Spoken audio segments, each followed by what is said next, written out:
হরে কৃষ্ণ। সকলকে জানাই কৃষ্ণ প্রীতি ও শুভেচ্ছা, বিনম্র প্রণাম।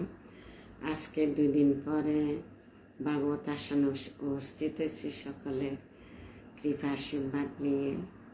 2 দিন দামোদর প্রোগ্রাম ছিল আমাদের, তাই উপস্থিত হতে পারিনি। নিত্যং ভাগবত সেবা করতে পারিনি। তা আজকে দামোদর প্রোগ্রাম নাই, তাই উপস্থিত হলাম। সকলে কৃপা আশীর্বাদ করবেন। আজকে হচ্ছে 38তম পর্ব। এই 38তম পর্বতে জানাই কৃষ্ণের প্রীতি ও শুভেচ্ছা। হরে কৃষ্ণ। ওম অজ্ঞানং তিমিরান্ধস্য জ্ঞানং জ্ঞানশলাকয়া চক্ষুরন্মীলিতং येन তস্মাৎ শ্রী গুরুবে নমঃ। শ্রী চৈতন্য মনোভীষ্টং স্থাপিতং येन ভূতলে স্বয়ং রূপ কদা মह्यं দদাতি স্বপদান্তিকং।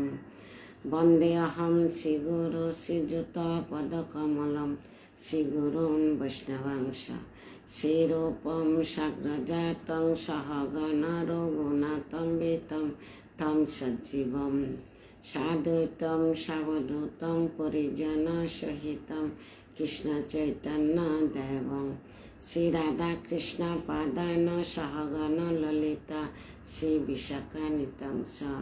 হে কৃষ্ণ করুণা সিন্ধু দীনবন্ধু জগৎপতে গোপেশ গোপিকা কান্ত রাধাকান্ত নমস্তুতে।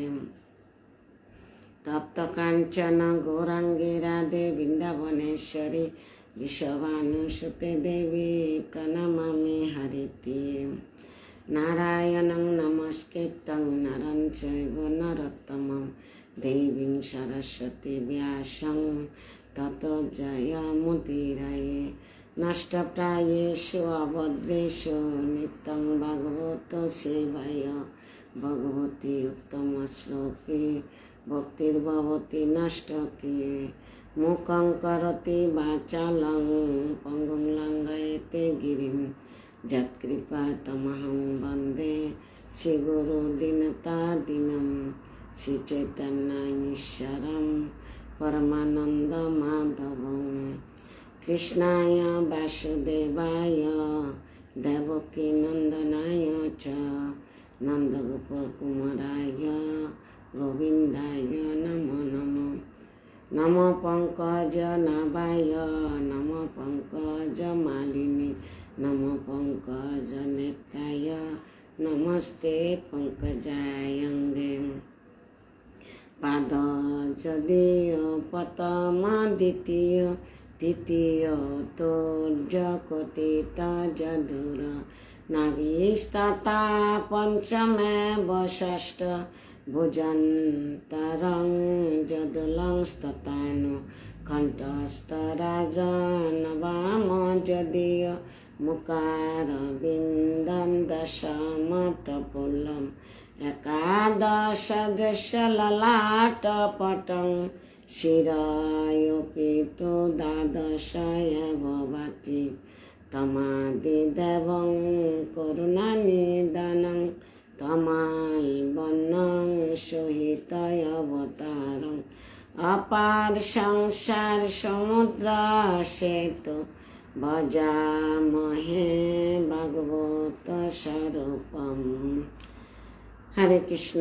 সর্বপ্রথম আমার পরমারাধ্য গুরু মহারাজ জগৎগুরু শিলা প্রভুপাদ পূর্বতম আচার্যদের চরণ কমলে প্রণতি জ্ঞাপন করছি।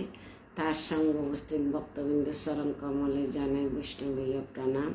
বাঞ্ছাকল্পতরু বৈশ্য কৃপা সিন্ধু ভয়বচ পতিতানং পাবনেভ্যো বৈষ্ণবেভ্যো নমো নমঃ। হরে কৃষ্ণ। ওম নমো ভগবতে বাসুদেবায় ওম নমঃ ভগবতে বাসুদেবায় ওম নমঃ ভগবতে বাসুদেবায়। শ্রীমদ্ ভাগবতম প্রথম স্কন্ধ পঞ্চম অধ্যায় শ্রীমদ্ ভাগবতম সম্বন্ধে দেবর্ষি নারদের নির্দেশ। শ্লোক নম্বর 22। আজকে হচ্ছে 38তম পর্ব। হরে কৃষ্ণ। ছোট গ্রামে সেই ছেলেটি। হরে কৃষ্ণ। প্রভু যুক্ত হওয়ার জন্য অসংখ্য ধন্যবাদ। হরে কৃষ্ণ।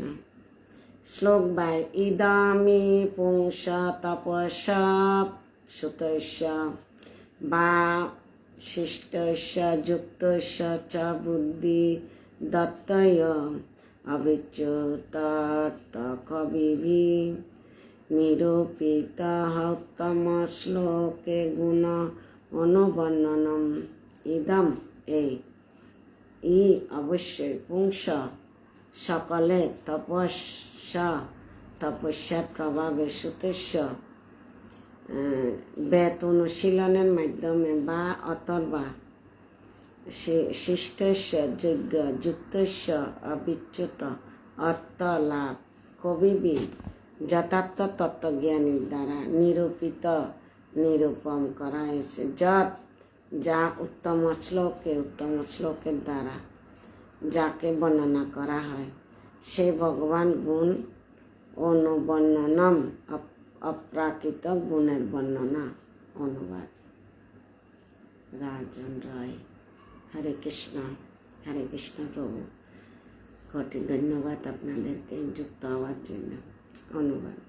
তত্ত্বদ্রষ্টা মহিষী যথাযথভাবে সিদ্ধান্ত করেছেন যে তপস্যার্য বেদপাঠ যজ্ঞ মন্ত্রোচ্চারণ এবং দান আদির একমাত্র উদ্দেশ্য আছে উত্তম শ্লোক ভগবানের অপ্রাকৃত লীলাবিলাসের বর্ণনা করা। একথা নারদ মুনি ব্যাসদেবকে উপদেশ দিচ্ছে। তত্ত্বদ্রষ্টা মহিষীরা যথাযথভাবে সিদ্ধান্ত করছেন যে তপস্যা বেদপাঠ যজ্ঞ মন্ত্রোচ্চারণ এবং দান আদির একমাত্র উদ্দেশ্য হচ্ছে উত্তম শ্লোক। সংস্কৃত শ্লোক ভগবানের মুখনিসৃত বাণী শ্লোকগুলোকে বলা হয় উত্তম শ্লোক। ভগবানের অপ্রাকৃত লীলাবিলাসের বর্ণনা করা। ভগবানের অনন্ত কোটি কি আছে, লীলাবিলাস আছে, তা বর্ণনা করা। কেন ভগবানের লীলা গুণমহিমা জগতে প্রচার করছে, কেন আমরা পাঠ করব, শ্রবণ করব, এতে আমরা কৃপা লাভ করব। তো ভাগবতমে ভগবান এবং ভগবানের শুদ্ধ ভক্তের লীলা কাহিনী কেন বর্ণনা করা হয়েছে? শুদ্ধ ভক্তের গুণমহিমা লীলা কাহিনী যদি আমরা শ্রবণ করি তাহলে ওনাদের গুণ আমাদের মধ্যে আসবে। হরে কৃষ্ণ। তাৎপর্য করেছেন শিলা প্রভুপাদ। জয় শিলা প্রভুপাদ। মানুষের বুদ্ধিমত্তা বিকশিত হয় কলা, বিজ্ঞান, দর্শন, মনস্ত, অর্থনীতি, রাজনীতি ইত্যাদি বিষয়ে ভগতি সাধন করার জন্য। এই সমস্ত জ্ঞান অর্জন করার মাধ্যমে মানব সমাজ জীবনের পূর্ণতা প্রাপ্ত হতে পারে। জীবনের এই পূর্ণতার চরম অবস্থা আছে পরমেশ্বর ভগবান শ্রী বিষ্ণুকে উপলব্ধি করা। আমাদের জীবনের উদ্দেশ্যে আমরা আলেক ব্যক্তি আলেক বিশ্লেষণ করি, জানি, কিন্তু আমাদের জীবনের পূর্ণতা চরম, আমাদের জীবনের পূর্ণতা চরম অবস্থা হচ্ছে পরমেশ্বর ভগবান শ্রী বিষ্ণুকে উপলব্ধি করা। তাই শ্রুতিতে নির্দেশ দেওয়া হয়েছে যে যারা যথাযথভাবে অতি উন্নত জ্ঞান অর্জন করেছেন তাদের কর্তব্য হচ্ছে শ্রী বিষ্ণুর সেবায় আকাঙ্ক্ষী হওয়া। দুর্ভাগ্যবশত যে সমস্ত মানুষ বিষ্ণু মাত্রায় বাহ্যিক সৌন্দর্য দ্বারা মোহিত হয়ে পড়েছে, তারা বুঝতে পারে না যে আত্মা উপলব্ধির পূর্ণতা নির্ভর করে বিষ্ণুকে উপলব্ধি করার যোগ্যতা, উপলব্ধি করার উপায়। বিষ্ণু মায়া কথাটি অর্থ হচ্ছে ইন্দ্রিয় সুখভোগ ও অনিত্য এবং ক্লেশদায়ক। বিষ্ণু মায়াকে বলে অনিত্য এবং ক্লেশদায়ক। যারা বিষ্ণুর মায়ার দ্বারা আবদ্ধ তারা তাদের ইন্দ্রিয় তৃপ্তি সাধনের উদ্দেশ্যে তাদের উন্নত জ্ঞানের ব্যবহার করে। নারদ মুনি বিশ্লেষণ করেছেন যে এই বিশ্ব চরাচরে সমস্ত কিছুই হচ্ছে পরমেশ্বর ভগবান বিভিন্ন শক্তিসমূহ। যা কিছু হচ্ছে সব কিছু ভগবানের কিসের দ্বারা? শক্তিসম্মত দ্বারা। কেননা অচিন্ত্য শক্তির প্রভাবে কার্য এবং কারণের দ্বারা ভগবান জগৎকে সৃষ্টি করেছেন। ভগবান কার্যকলাপ হচ্ছে অচিন্ত্য শক্তি, চিন্তার বাইরে। এই পৃথিবীর সব কিছু তার শক্তিতে আশ্রয় করে বিরাজ করছে এবং প্রলয়ের পর সব কিছু তার মধ্যে আবার বিলীন হয়ে যাবে। কোনো কিছু তার থেকে ভিন্ন নয়, কিন্তু যে সেই সঙ্গে ভগবান সর্বদাই তাদের থেকে ভিন্ন। ভগবান জীব সৃষ্টি করছে, কিন্তু জীব থেকে ভগবান ভিন্ন। কেন ভিন্ন? গুণগতভাবে ভগবান বিভু, আমরা আছি যে অনু। ভগবান বিভু চৈতন্য, আমরা আছি অনু চৈতন্য। গুণগতভাবে যখন জ্ঞানের প্রগতি ভগবানের সেবা নিযুক্ত হয়, তখন পরম তত্ত্বের পর্যবসতে পরমেশ্বর ভগবানের অপ্রাকৃত নাম, রূপ, মহিমা ইত্যাদি সর্বদাই তার থেকে অভিন্ন। ভগবান থেকে ভগবানের গুণ অভিন্ন। রাজন রায়। হরে কৃষ্ণ প্রভু, আপনাকে হরে কৃষ্ণ প্রণাম। এই পৃথিবীর সব কিছু তার শক্তিতে আশ্রয় করে বিরাজ করছে। ঈশ্বর বিশ্বম ইদং সর্বং যৎকিঞ্চিৎ জগতম জগৎ। এই জগৎ হচ্ছে ভগবানের। আমরা আসার সময় কি আনছি, যাওয়ার সময় কি নিব। এখানে আমরা ভোগ করতেছি রাজ্যতে, ভগবানের রাজ্যতে। আমাদের পরম পিতাকে পরমেশ্বর ভগবান। আর হয়তো বলতে পারেন আমার মা বাবা তো আছে। মা বাবা দেহকে জন্ম দিছে, যে দেহর জন্মের জন্য আমাদের পিতা মাতা, আমাদের তাদের সেবা করা আমাদের কর্তব্য। আর যদি মা বাবার সেবা না করি, ভগবানের সেবা করি, তাও ভগবান সন্তুষ্ট না। যারা গৃহস্থর মধ্যে গৃহস্থ সেবা করতে হবে, ছেলে মেয়ে স্বামী মা বাবা, এটা আমাদের কর্তব্য। এরপরে এদের মাঝখানে আমাদের ভক্তি করতে হবে। এটা না যে ভগবান কোনো জায়গায় বলে না যে সংসার ছাড়ো, আমাকে আমার সেবা করো। ভগবান কোনো জায়গায় বলে নাই। কিন্তু অনেকে বলে যে ইস্কনে মানে আলাদা করে দে মা বাবা থেকে, কাজ কাম করতে দেয় না, অনেক কিছু বলে। কিন্তু এটা ভুল ধারণা। কোনো জায়গায় কেউ আলেখ করে না। ভগবানের ইচ্ছে ছাড়া গাছের ভাতা লড়ে না। ভক্ত বানা এত সহজ। কোনো ভক্তের মাধ্যমে অত দুই এক কথা নতুন ভক্তর হৃদয়ে গাতে গেছে, হৃদয়ঙ্গম হয়েছে, তাই ভক্তির প্রতি অগ্রসর হচ্ছে। জোর করে কেউকে ভক্ত বানাতে পারবে না। ভক্ত হতে গেলে গুরু কৃষ্ণের কৃপা লাগবে, পূর্বজন্মের স্বীকৃতি লাগবে। স্বীকৃতি যদি থাকে, অবশ্যই কি হবে? ভক্ততে পরিণত হবে। শ্রীমন্দর হরে কৃষ্ণ। যুক্ত হওয়ার জন্য অসংখ্য ধন্যবাদ।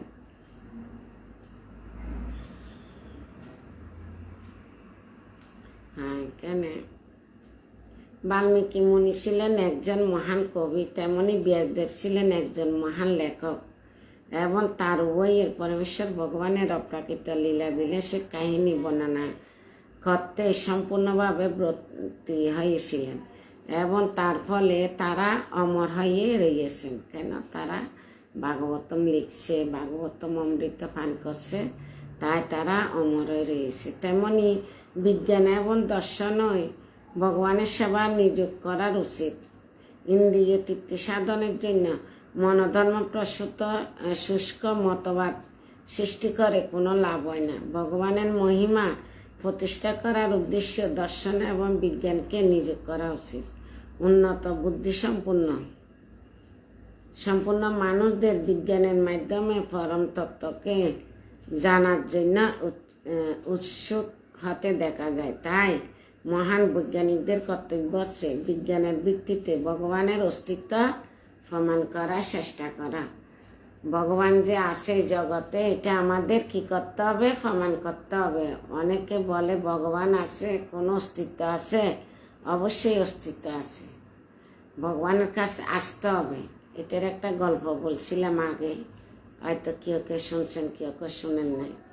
ভগবানের অস্তিত্ব আছে বা প্রমাণ আছে, এটা নিয়ে একটা গল্প।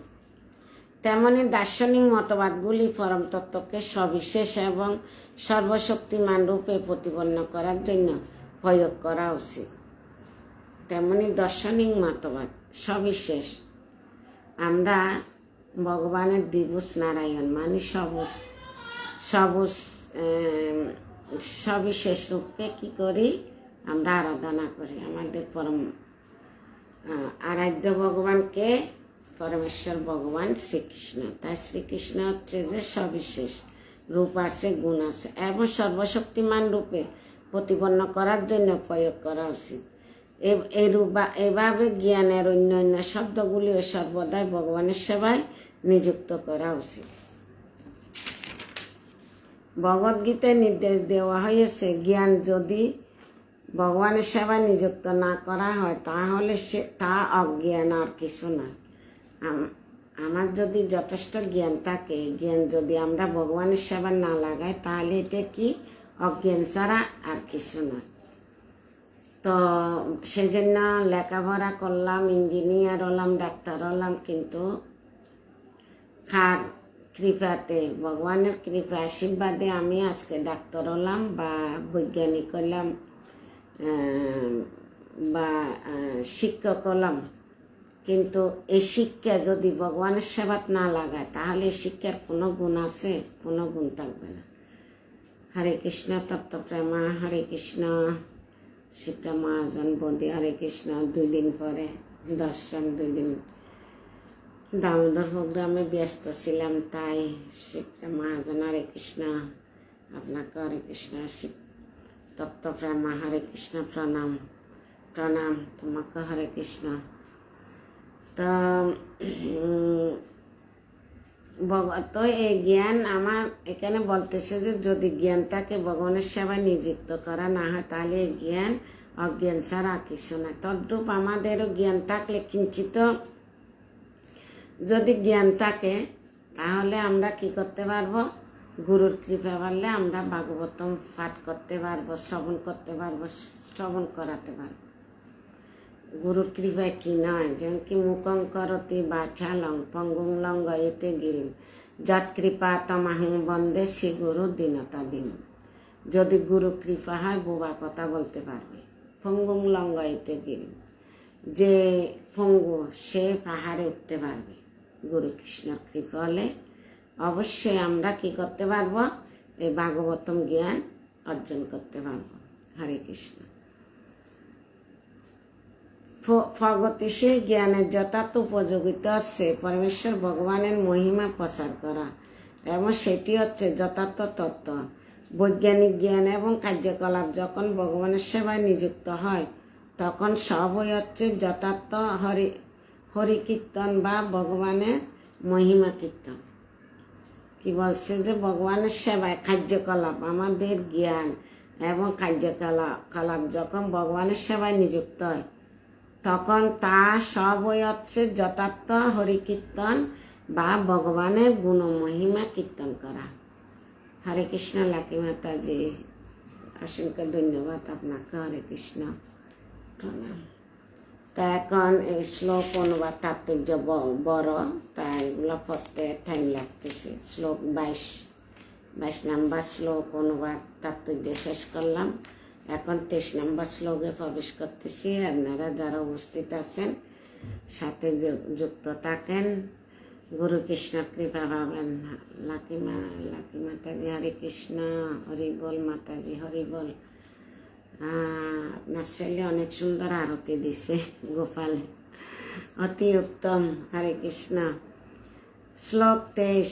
অহম পুরা অতীতভবে অববম মনে দাস্যত কশ্চন বেদবাদীনাম বিরূপিত বালক এব যোগিনাম শোষণে প্রাবিশ্যি নিবিকিষিতাম।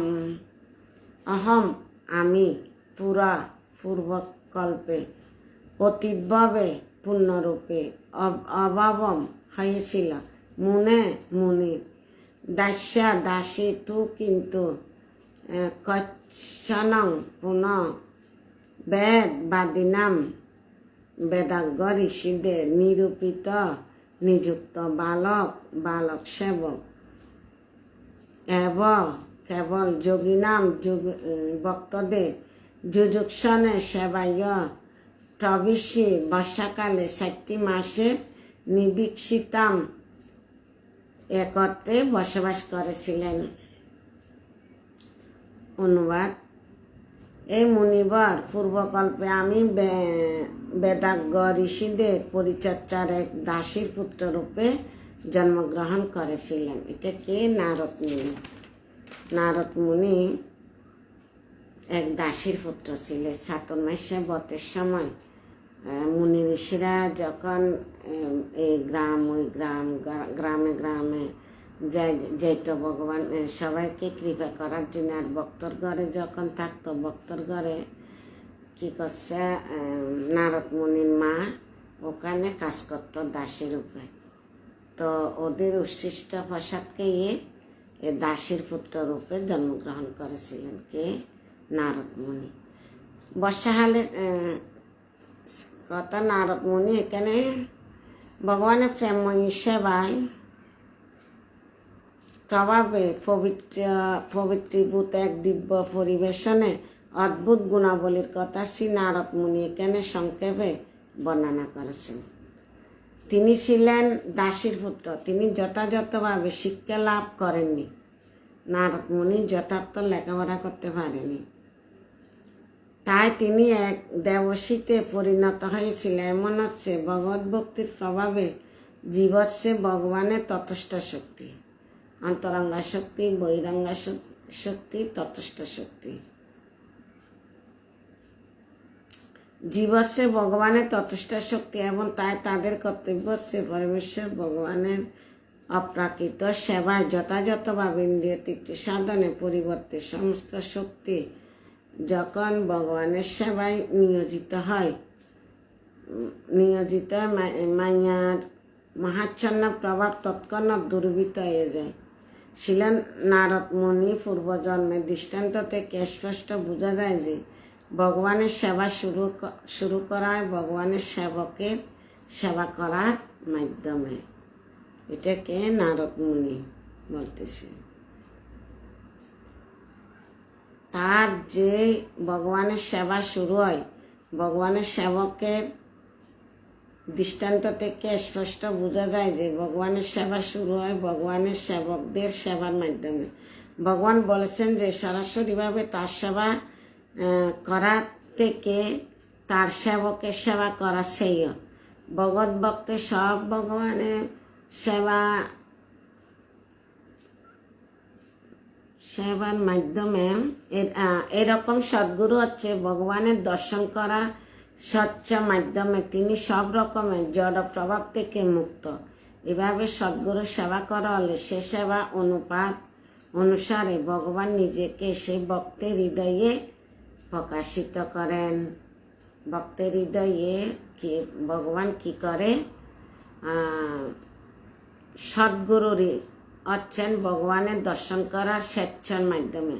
সদ্গুরুর মাধ্যমে তিনি জড় রকমের প্রভাব থেকে মুক্ত করে, এবং সদ্গুরু সেবা হলে তিনি সেবার অনুপাত অনুসারে ভগবান নিজেকে সে ভক্তের হৃদয়ে প্রকাশিত করেন। ভক্তের হৃদয়ে নিজেকে প্রকাশিত করেন গুরুর মাধ্যমে। সমস্ত শক্তি ভগবানের সেবায় নিয়োগ করাই হচ্ছে মুক্তি লাভের যথার্থ উপায়। সদ্গুরুর পরিচালনা জীব তখন ভগবানের প্রতি সেবাপরায়ণ। সদ্গুরুর ভগবানের মহিমা প্রচারে এই কিছুকে ব্যবহার করার কৌশল জানেন, এবং তাই ভগবানের সেবকের অপ্রাকৃত করুণায় প্রভাবে সমস্ত জগৎ ভগবদ্ধামে পরিণত হতে পারে। যদি কিভাবে সমস্ত জগৎ ভগবদ্ধামে পরিণত হতে পারবে, যদি সবাই চিন্তা চেতনা এক হয়। যেভাবে চৈতন্য মহাপ্রভুর বাণী প্রভুপা সার্থক করে তুলসে, পৃথিবীতে আছে যত নগরাদি গ্রাম সর্বত্র প্রচার হবে মোরে নাম। তা এই চৈতন্য মহাপ্রভুর বাণীকে প্রভুপাদ জগতে প্রচার করে নিজের জীবন সার্থক করছে। তো আমরা অধমীরা যদি আমরা কিঞ্চিত প্রচার না করে, তাহলে আমরা ভগবানকে, গুরু মহারাজকে কীভাবে সন্তুষ্ট করব বা কী জবাব দিব? তো আমাদের কেউকে একটা হরে কৃষ্ণ বলা ওইটা একটা প্রসাদ, কেউ প্রসাদ খাওয়া এবং শাস্ত্র আদি জ্ঞান অর্জন করা, দান প্রতিদান। কোনো বৈষ্ণব ঘরে আসলে তাদের থেকে যে প্রশ্নগুলো জমি থাকে এগুলো জিজ্ঞাসা করা, ওনাদেরকে প্রসাদ খাওয়া, দান প্রতিদান। তো এটা হচ্ছে গৃহস্থর কর্তব্য। দান প্রতিদান করা। তো সব কিছু ভগবানের মহিমা প্রচারে সব কিছুকে ব্যবহার করার কৌশল জানেন এবং তাই ভগবানের সেবকের অপ্রাকৃত করুণার প্রভাব সমস্ত জগৎ ভগবত ধামে পরিণত হতে পারে। যদি সবাই ভক্তি করে তাহলে এই জগৎ ভগবত ধামে, সমস্ত জগৎ ভগবত ধামে পরিণত হতে পারে। হরে কৃষ্ণ। 2টা শ্লোক অনুবাদ তাৎপর্য শেষ করছি। এটা বড় আছে, এই শ্লোকটা এগুলো বড় বড় অনুবাদ তাৎপর্য, তো এটা পাঠ করে শেষ দেওয়ার চেষ্টা করবো। হরে কৃষ্ণ। এখন 24 নম্বর শ্লোকে প্রবেশ করতেছি। তে মহি অপেত অকিল চাপলে অবকে দান্তে চক্র কৃপাম যদ্যপি তুল্য দর্শন সুসুকমানে মুনয় অল্প বাসিনী। তে তারা মহি আমাকে আপেত অনুষ্ঠান না করে অকিল সব রকমের ছাপলে ছাপিল অবকে একটি বালককে দান্তে সমস্ত ইন্দ্রিয়গুলি সংযম করে অমিদ ক্রীড়ানকে খেলাধুলা সম্বন্ধে উদাসীন অনুবর্তিত বাদ্য চক্ষু অর্পণ করেছিলেন কৃপা অহতকি করুণা যদ্যপি যদিও তুল্য দর্শনা সমদর্শী সুসুক মানে বিশুদ্ধ জনকের মুনায় বেদাজ্ঞ মুনিগণ অল্প বাসিনী মিথ্যাবাসী। অনুবাদ। যদিও তারা ছিলেন সমদর্শী, সে বেদাজ্ঞ মুনিরা তাদের অহৈতুকী করুণার প্রভাবে আমাকে আশীর্বাদ করেছিলেন। যদিও আমি তখন ছিলাম এক বালক মাত্র, তবুও আমি ছিলাম সংযত এবং তা সব রকম শিশুসুলভ খেলাধুলার প্রতি উদাসীন। তদুপরি আমি দুরন্তর ছিলাম না এবং আমি প্রয়োজনে অতিরিক্ত কথা বলতাম না। তাৎপর্য করেছেন শিলা প্রভুপাদ। জয় শিলা প্রভুপাদ। যারা তারা ছিলেন সমদর্শী, সে বেদাজ্ঞ মুনিরা তাদের অহৈতুকী করুণার প্রভাবে আমাকে আশীর্বাদ করেছিলেন। কাকে? ব্যাসদেবকে। যদিও তারা ছিলেন সমদর্শী, সে বেদাজ্ঞ মুনিরা তাদের অহৈতুকী করুণার প্রভাবে আমাকে আশীর্বাদ করেছিলেন। যদিও আমি তখন ছিলাম একটি এটা নারদ মুনির কথা বুঝাচ্ছে, দেবর্ষী নারদের নির্দেশ। যদিও আমি তখন ছিলাম একটি বালক মাত্র, কিন্তু তবু আমি ছিলাম সংযত এবং সব রকম শিশুসুলভ খেলাধুলার প্রতি উদাসীন। তদুপরি আমি দুরন্ত ছিলাম না, আমি প্রয়োজনে অতিরিক্ত কথা বলতাম না। এটা নারদ মুনির কথা। তাৎপর্য করেছেন শিলা প্রভুপাদ। জয় শিলা প্রভুপাদ। ভগবদ্গীতায় পরমেশ্বর ভগবান বলেছেন, বেদেশ্য সর্ব অহমেব বেদাহ, অর্থাৎ সমস্ত বেদের উদ্দেশ্য হচ্ছে আমাকে জানা। শ্রী চৈতন্য মহাপ্রভু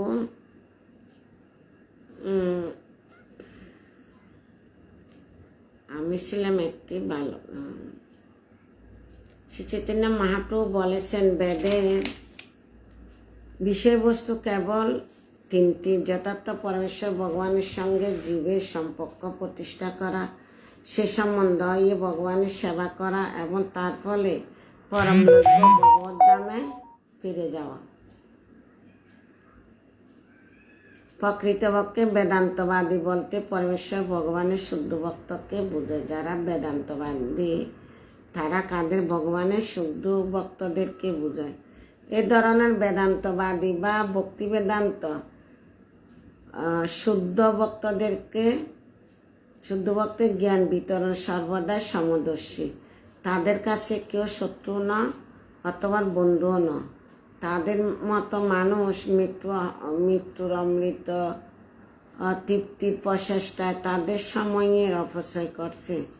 তারা এই অজ্ঞানতাচ্ছন্ন মানুষদের পরমেশ্বর ভগবানের সঙ্গে তাদের দাবিত হওয়া সম্পর্কে আত্মবিস্মৃত জীব পারমাত্মিক জীবনের প্রতি আকৃষ্ট হন এবং এভাবে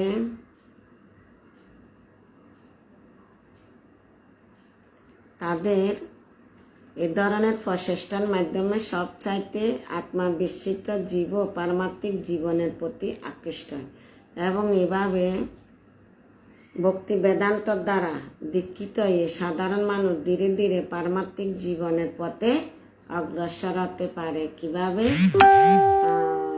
ধীরে ধীরে।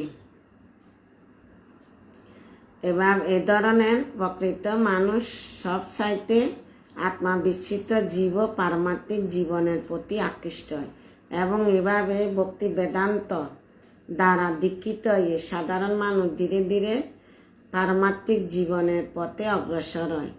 তাই সে বেদান্তবাদীরা সে বালকটিকে সংযত চিত্ত এবং শিশুসুলভ খেলাধুলার প্রতি উদাসীন হওয়ার পূর্বে পারমাত্মিক জীবনে দীক্ষিত করেছিলেন। কাকে? নারদ মুনিকে। কিন্তু দীক্ষার পূর্বে সে বালকটি সংযত চিত্ত হয়েছিল, যা পারমাত্মিক জীবনের প্রগতি লাভের জন্য অত্যন্ত প্রয়োজন। বর্ণাশ্রম ধর্মে যা আছে যথার্থ মানব জীবনের শুরু। 5 বছর বয়স হলে পরে বালককে ব্রহ্মচারী রূপে গুরুদেবের আশ্রমে সে রাজায় গুরুকুল আশ্রমে পাঠানো হতো। শাস্ত্রে বলছে 5 বছর বয়স থেকে গুরুকুলে পাঠার জন্য, ভগবত শিক্ষা দেওয়ার জন্য, আধ্যাত্মিক শিক্ষা দেওয়ার জন্য। আমরা বাচ্চারা শুধু লেখাপড়ার পিছিয়ে থাকি, লেখাপড়ার সাথে সাথে ভক্তিও করতে হবে।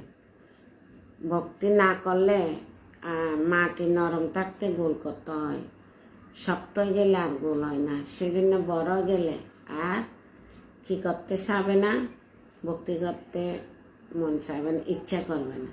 সেজন্য ছোটোবেলা থেকে ভক্তি করার ইচ্ছা প্রকাশ করাতে হবে। এই ধরনের প্রচেষ্টার মাধ্যমে সবচাইতে এটা তাই সেই বেদান্তবাদীরা সে বালকটি সংযত চিত্ত শিশুসুলভ খেলাধুলার প্রতি উদাসীন হওয়ার পূর্বে পারমাত্মিক জীবনে দীক্ষিত করেছিলেন। কিন্তু দীক্ষার পূর্বে সে বালকটি সংযত চিত্ত হয়েছিল, যা পারমাত্মিক জীবনে প্রগতি লাভের জন্য অত্যন্ত প্রয়োজন। বর্ণাশ্রম ধর্মে যা আছে যথার্থ মানব জীবনের শুরু। 5 বছর হলে পরে বালককে ব্রহ্মচারী রূপে গুরুদেবের আশ্রমে পাঠানো হয়। সেখানে এ সমস্ত বিষয় সুসংগতভাবে বালকদের শেখানো হতো। তা যে রাজ্যের পুত্র হোক অথবা সাধারণ মানুষ হোক, সে শিশু অবস্থায় কেবল জীবনের পারমাত্মিক পথের উপযুক্ত করে তোলা। ইন্দ্রিয় তৃপ্তির অসংযত জীবনের বর্ণাশ্রম পথা অনুশীলনকারী শিশুদের কাছে অজ্ঞান ছিল। সে যুগে এমনকি গর্ভসংসার করার পূর্বে আগামী দিনে শিশু হৃদয়ে পারমাত্মিক ভাবধারা সঞ্চার করা হতো। জড়জগতের বন্ধন থেকে সন্তানেরা মুক্তির দায়িত্ব পিতা এবং মাতা উভয়ে গ্রহণ করতেন। সেটি হচ্ছে যথার্থ পরিবার